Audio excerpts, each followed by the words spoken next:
السلام عليكم ورحمة الله وبركاته. كلنتي وعن أو نكسن دقستيال داوديال.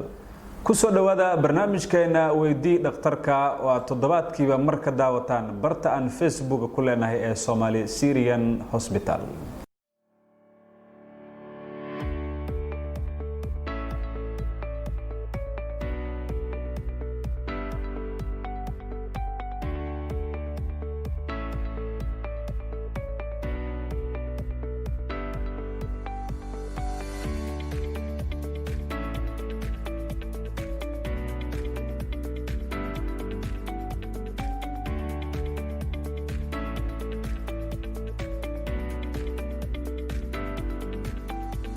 kusoo dhawaada mar kale barnaamijkeena weydii dhakhtarka oo aan toddobaadkii hore aan kaga soo hadalnay dhalmo la'aanta waxa barnaamijka marti ku ah Dr. Cabdikariin Axmed Maxamuud oo ku takhasusay qaliimada iyo daweynta cudurrada haweenka ugu horeyn Dr. Cabdikariin kusoo dhawo barnaamijka waan ku dhawahay Ali Jalle aad iyo aad u mahadsantahay Dr. Cabdikariin imise ayaa loo qaybiyaa dhalmo la'aanta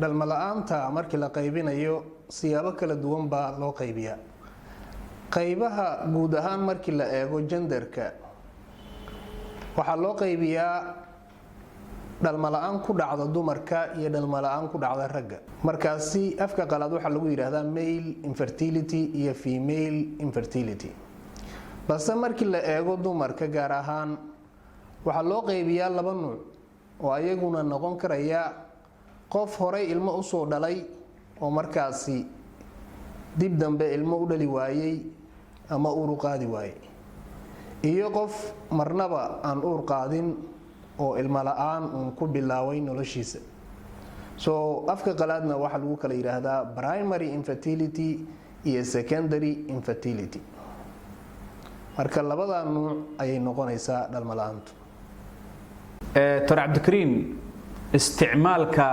dawooyinka qaldan ma keeni karaan dhalmo la'aan dawo qaldan oo la isticmaalo dhibaatooyin fara badan iyo caafimaadka guud ahaan u keeni karaysa laakiin guud ahaan dawooyinka inta badan lala xiriiriyo dhalmo la'aanta waa qaybo ka mid ah dawooyinka la magac baxay chemotherapy oo markaasi loo isticmaalo kansarada iyo waxyaabaha la xiriira marka dawooyinka kansarada loo isticmaalo oo dhan ma noqonayso in ay dhalmo la'aan keenaan balse qaar ka mida yaa keeno maxaan ku raahdaayay si gaara ayayna u xusi doonaa mar dambe insha Allah taala Dr. Cabdikariin dadyowga la nool dhalmo la'aanta imise ayay dunida ka yihiin dadyowga dhalmo la'aanta ay hayso ee dunida ku nool waxaa lagu qiyaasaa inay gaarayaan 10 ilaa 15%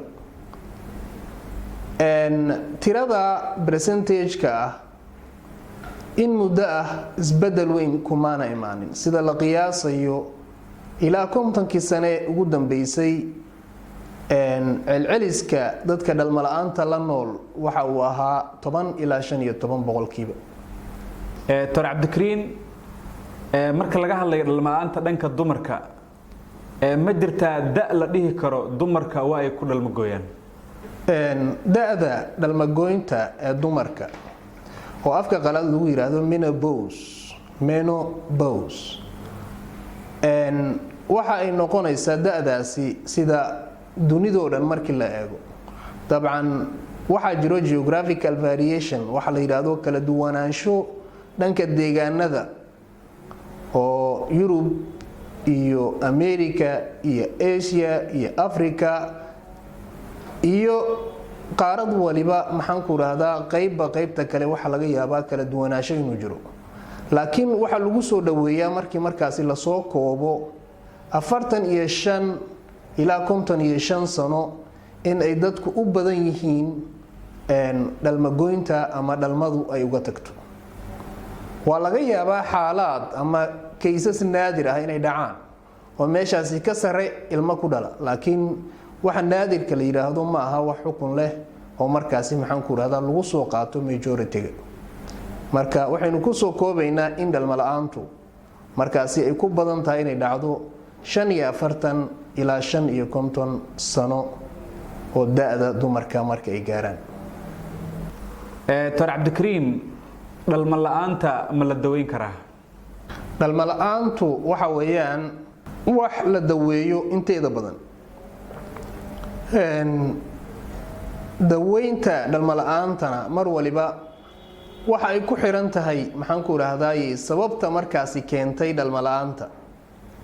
haddii min xiran uu keenay in la furo, haddii maxaan ku raahdaayay tuubo xiran ay keentay in la furo, haddii buro markaasi minka ka soo baxday ay tahay buradii in la jaro, haddii markaasi maxaan ku raahdaa ugxanta dhibaatooyin ay ka jiraan oo markaasi ugxanta ay soo bixi weyday sida aad iyo aad ugu badan dhalmo la'aanta in la siiyo dawooyin ugxanta markaasi soo saaro. marka dhalmo la'aantu waa wax in badan oo kamid ah la daweeyo oo markaasi la daweyn karayo, waxaana weeyaan maxaan ku raahdaay in sida loo ogaado ayaa muhiim ah. Dr. Cabdikariin, dhalmo la'aanta ma leedahay wax qaliin ah? qaliinada loo sameeyo dhalmo la'aanta waxa weeyaan wax aad iyo aad u badan. rag iyo dumarba qaliinaba loo sameeyaa. dumarkoo kale tubooyinka markay xirmaan waxaa jiro qaliino loo sameeyo markaasi tubooyinka lagu furo, waxaa loo yaqaanaa tuboblast, oo tubada markaasi in la furo iyadoo la isticmaalayo laparoscopy, qalabka casriga ah ee markaasi shaashadaha maxaan ku raahdaa la karaya in laga daawado, amaba dadka la siiyo CD markaas ay ku record gareysan yihiin qaliinkii loo sameeyay. marka way dhici kareysaa tuboblast in la sameeyo oo markaasi tubadii la furo lagu guuleysto, way dhici kareysaa. sidoo kale maxaan ku raahdaa haddii buro minka gudihiisa ay ku taalo in markaasi qaliin lagu jaro oo markaasi laga soo saaro oo qofku sida markaasi qaliinkiisii iyo maxaan ku raahdaa arrimihiisii guul ay ugu dhamaadaan. waxaa kaloo dhici karaya maxaan ku raahdaa sida aynu mar dhow ka sheekaynay adhesionska ama isqaqabsiga uteruska gudihiisa ka jiro in sidoo kale la furo. sidoo kale waxaa jiro dad dhalmo la'aanta markii horeba sabab ay ugu ahayd ninkoo si aan hagaagsanayn ama maxaan ku raahdaayay u sameysmay amaba dhaxdaba ka kala go'naa. waxaa jiro qaliino waaweyn oo markaasi loo sameyn karayo oo qaybta dhexe in la saaro dibna la isugu habeeyo ah oo loo yaqaano metroblast. waxaasoo dhan maxaan ku raahdaa waa qaliino loo sameyn karayo qofka markaasi dhalmo la'aanta ay hayso. qaliinadaasina mar waliba waxay xiriir la leeyihiin sababta markaasi jirta ee qofka laga daweynayo.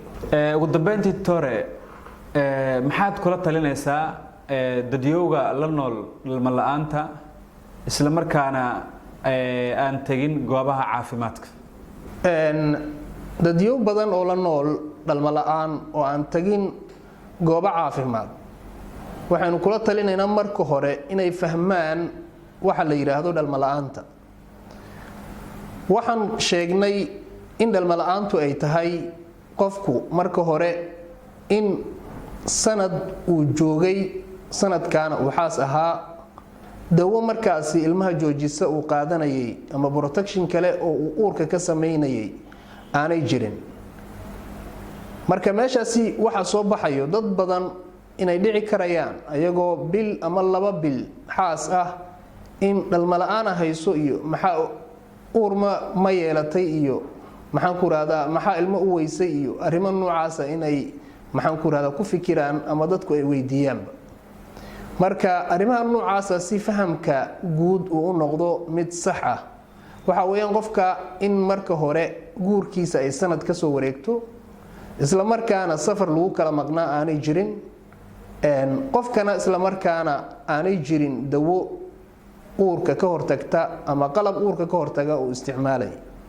marka intaasi markay dhacdo ka dambe dadka waxa la soo gudboonaanayo inay isbitaalada tagaan, in ay u tagaan isbitaalada markay ay tagayaan si wada jir ah oo markaasi ragii iyo dumarkii ayagoo isla socdo ay markaasi isbitaalada tagaan, si wada jir ah loo baaro oo markaasi qof gaar oo la baarayo aanay jirin oo labadaba la baarayo, si wada jir ahna markaasi loo daweeyo.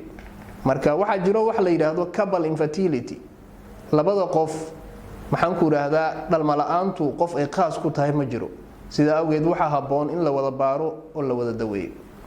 marka talada aan soo jeedinayo waxa weeyaan markii sanad laga joogo qofka dhalmo la'aantiisa haddii aanu jirin cillad kale uu isku ogyahay uu iska daweynayo inuu isbitaal markaa kadib uu tago kadibna la baaro kadibna sidaa loo daweeyo. kaas wuxuu ahaa Dr. Cabdikariin Axmed Maxamuud oo ku takhasusay qalliimada iyo daweynta cudurrada haweenka isla markaana u warramay barnaamijka Weydii Dhakhtarka. inta aan barnaamijkan midkan la mid ah ku kulmi doono waa walaalkiina Cali Maxamed Jalle oo idinkaga tagaya sida iyo nabadgelyo.